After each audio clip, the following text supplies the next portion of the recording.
Hello boys, this is your grandfather and I'm going to read you today a book called Big George about George Washington. And it shouldn't take too long, and here's the picture of the book. And it's Big George, how a shy boy became President Washington. Go ahead. 300 years ago there was no United States of America. Instead, there were 13 English colonies in North America. In the one called Virginia, a tall boy lived who loved to get on his horse and gallop through the woods alone. He wasn't afraid of bears or wolves or native hunters with bows and arrows who sheared these woods. George Washington wasn't afraid of anything except making conversation. He was shy. When George was 11, his father died. George's grown half-brother Lawrence Washington became like a father to him. At Mount Vernon, the farm where Lawrence lived, he taught George everything a Virginia gentleman needed to know. Lawrence had a fine library where George read many books and especially enjoyed the stories of ancient Roman heroes. One told of a man called Cincinnatus, a Roman farmer who would put down his plow to become a leader when his people called upon him, and returned to plow to become a farmer again when he was no longer needed to lead. George practiced handwriting by copying from the Book of Manners. He memorized the sentences he copied, for he figured they were important. He understood that good manners could hide his shyness. George grew tall and strong, and he was good at sports. Besides riding horseback, he enjoyed fencing, playing ball, and firing a musket. He also liked to hunt and decided he'd one day become a brave soldier like Lawrence, who had a fine uniform and a shining sword. George would be ready in case the king ever called upon him to fight. George was also very good at drawing and mathematics. When he was 16, he became a surveyor and map maker for the king. He rode into the wilderness to measure an unexplored land and draw maps of the colony. George Washington was good at many things, but he had one big fault. He never knew what to say unless he lost his temper. Too many angry words poured out. George grew to be 6 feet 3 inches tall and towered over everyone around him. He loved to dance at many balls held on neighborhood farms. He didn't need to talk while fiddles played. The girls he danced with said he was the best dancer in the colony of Virginia, and the handsomest too. When George was 19, he and Lawrence sailed away to Barbados, an English colony in the West Indies. They hoped that the year-round sunshine would cure Lawrence's tuberculosis. George caught smallpox and recovered, but Lawrence died shortly after they sailed home to Virginia. George inherited Lawrence's fine uniform and sword and became the master of Mount Vernon, but he missed his brother terribly. The rest of his life, George never spoke of that heartbreaking time. George soon had a chance to use Lawrence's shining sword. In 1755, the king ordered him to fight French soldiers and American Indian tribesmen at Fort Duquesne in Pennsylvania. His leader would be the English general Edward Braddock. George knew how the Indians fought. They hid silently behind trees and leaped out, brandishing weapons. They usually won. French soldiers had learned to fight this way too. George told General Braddock he thought they should use the American Indian tactic of surprise attack, but Braddock insisted they march into battle in a long line, accompanied by a marching band to keep them in step. That was the English way.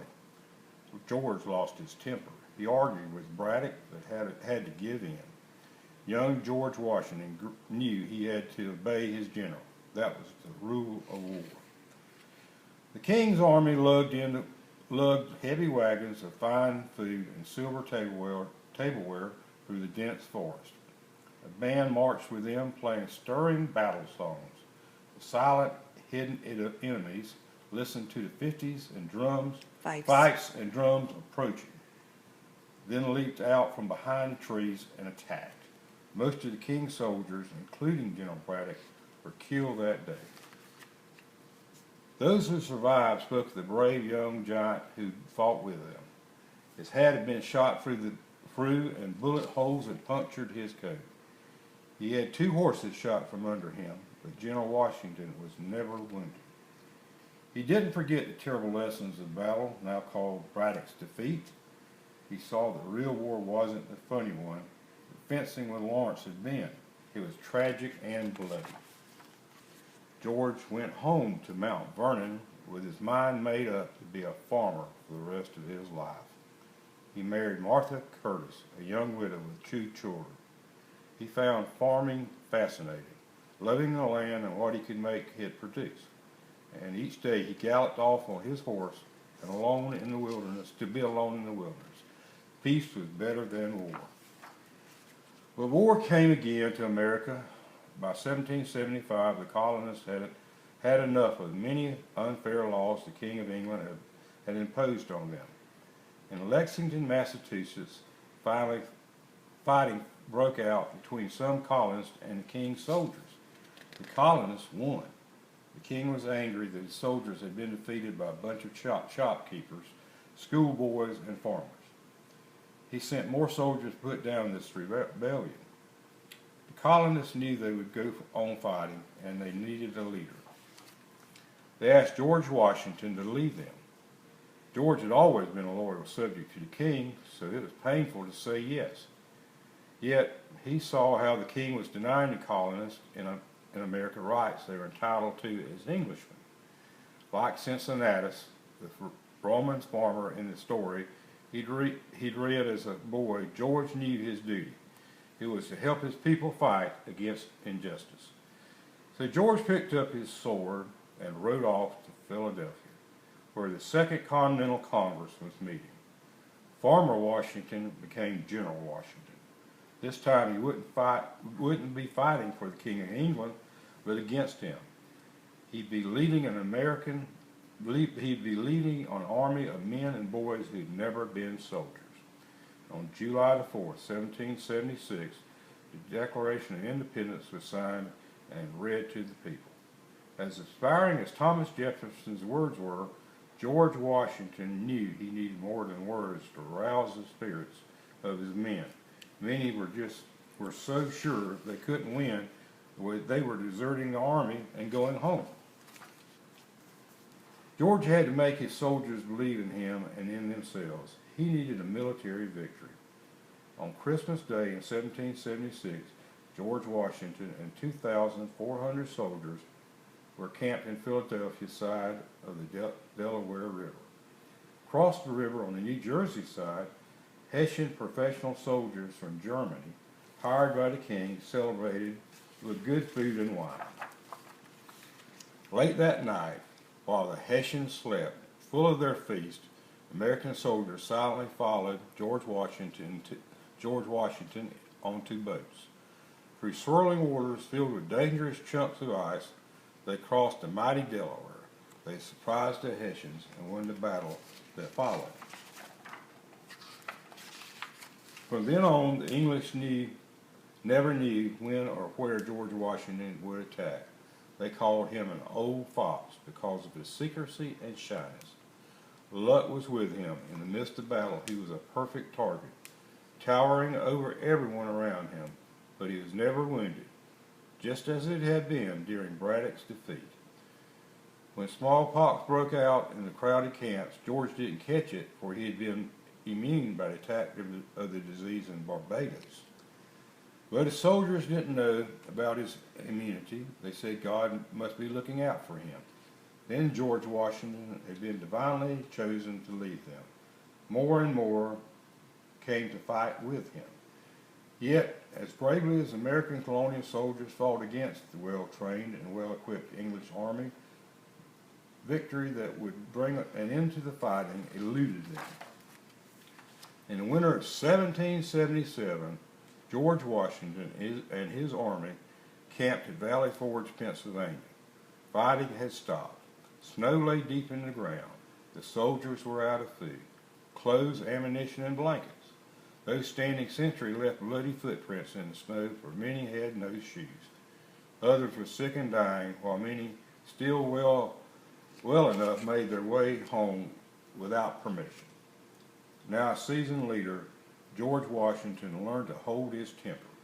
All the same, no one dared disturb the general as he sat troubled and alone in his tent, the lamp burning all night. Sometimes he had a vision of victory, but then feared he was dreaming. He wrote the Continental Congress, begging for shoes for his soldiers and all the other supplies they needed. But neither shoes nor anything else came. The situation seemed hopeless. Across the sea in Paris, Benjamin Franklin, an important American diplomat, was trying to persuade the King of France to support the Americans. If England lost its American colonies, this would be good for France. On the 1st of May, word reached George Washington that the King of France was sending guns, ammunition, uniform, and shoes. The miracle he'd hoped for had happened. His army was ready to fight. But victory was still far away. In 1781, 5,000 more French soldiers arrived in America. They were much needed. General George Washington led them south along with his American troops. They marched to Yorktown, Virginia, where the English General Charles Cornwallis they conquered the harbor.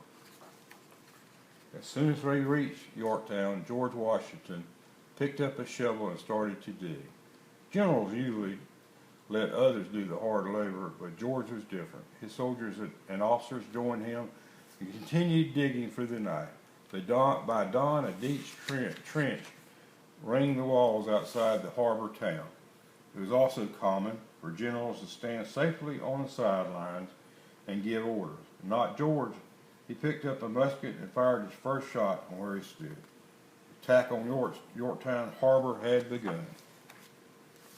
English musket fire and cannonballs whizzed by the heads of American and French soldiers as they turned fire from the safety of their trench. General Cornwallis hadn't expected to fight an army of this size. When he ran low on ammunition, he looked to the sea, expecting to see English ships coming to the rescue. Instead, he spied ships flying the French flag. Cornwallis was trapped.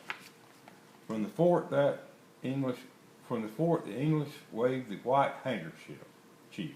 That meant surrender. 8,000 English soldiers marched peacefully towards George Washington and laid down their guns.